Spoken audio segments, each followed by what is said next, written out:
Właśnie przechodzę przez porta Leoni, która pochodzi z XIII wieku, a była przebudowana wiele razy od tego czasu.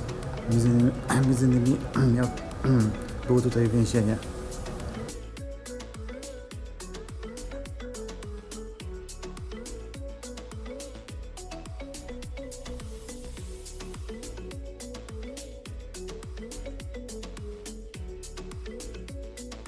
Nie wiem jak to się nazywa, ale chyba jest takie fajne miejsce.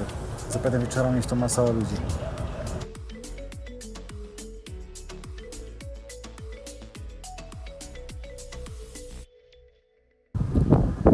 Miejsce, w którym się znajduję, to powierzchnia Passionu Sanremo. Ogólnie fajne miejsce, wydawałoby się, że to taka jest imprezownia, miejsce spotkań młodych ludzi, ale to jest po prostu pusto. Jest godzina jakaś, nie wiem, około 9 wieczorem. W ogóle te Cagliari to trochę takie puste miasto.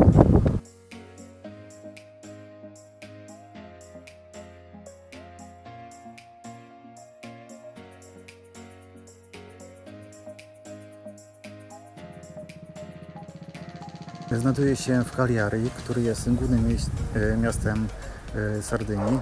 Zostało ono założone w około VII wieku przed naszą erą przez Fenicjan i przez następne stulecia było najeżdżane przez różne nacje i okupowane przez krótszy lub dłuższy czas.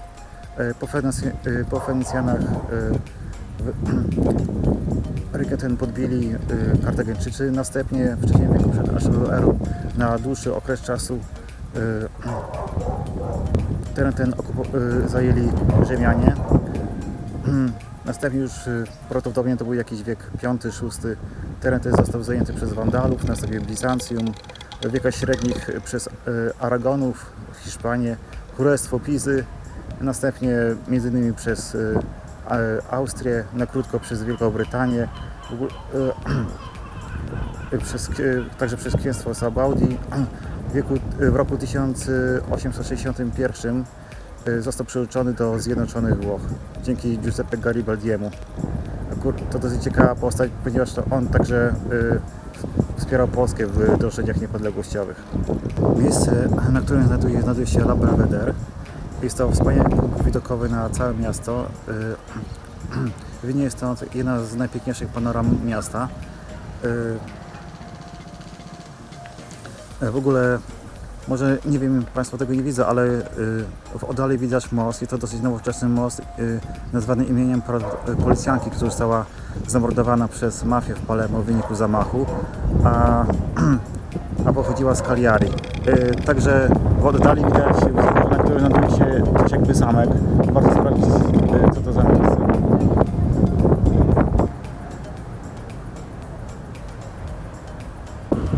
Znajdujemy się przy amfiteatrze w Cagliari. Został on zbudowany w II wieku i był użytkowany przez około 3 wieki. Miał tutaj miejsce walki gladiatorów, walki ze zwierzętami, a także egzekucje. Co ciekawe, ten amfiteatr został zbudowany w litej skale, także jako jeden z niewielu przykładów. Miejscowość, w której się znajduje, to Villa Simas. Znajduje się to tak zwane nuragi, które można zobaczyć za mną. Są to pozostałości pewnej kultury, która funkcjonowała tutaj przed Fenicjanami. Ludność ta zamieszkiwała między XIX a VII wiekiem przed naszą erą. I właśnie te nuragi są pozostałością po nich. Są to kamienne kopce, które mają funkcję obronną, aczkolwiek tutaj za mną to niewiele zostało z tego, tylko nie wiem, jakieś kilka głazów. W ogóle jak wspomniałem, miał one funkcję obronną i szczególnie tutaj zostało one zlokalizowane na wzgórze. W ogóle na Sardynii istniała cała sieć takich tak zwanych tych nuragów.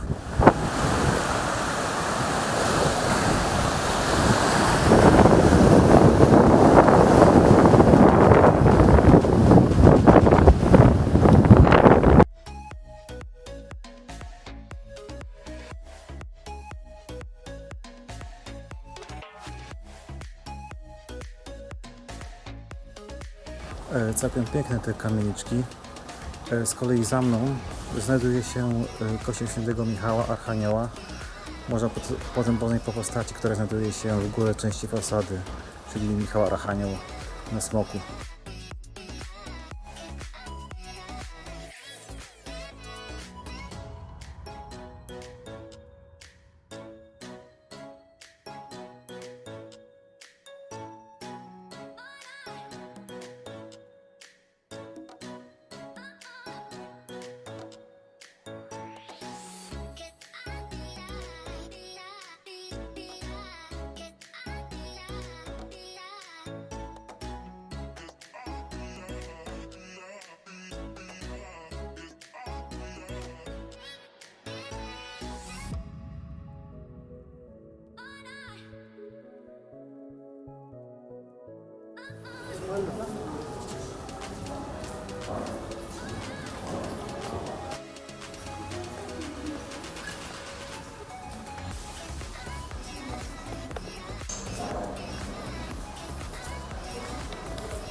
Oto kościół Santa Restituta. Znajduje się tam pod powierzchnią kościoła podziemia i służył jako schron w czasie II wojny światowej.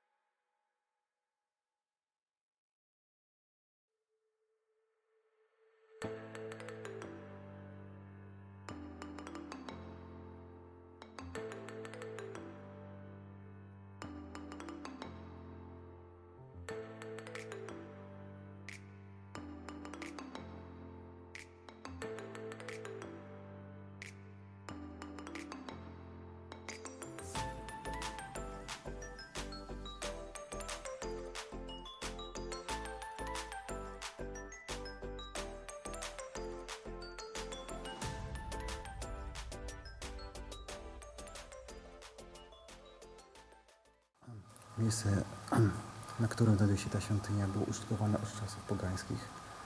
W wieku XVII w czasie wykopalisk znaleziono tutaj szczątki świętej Restytuty. Natomiast w czasie II wojny światowej podziemia te pełniły funkcję schronu przeciwko nalotom alianckim. Było to dokładnie w roku 1943.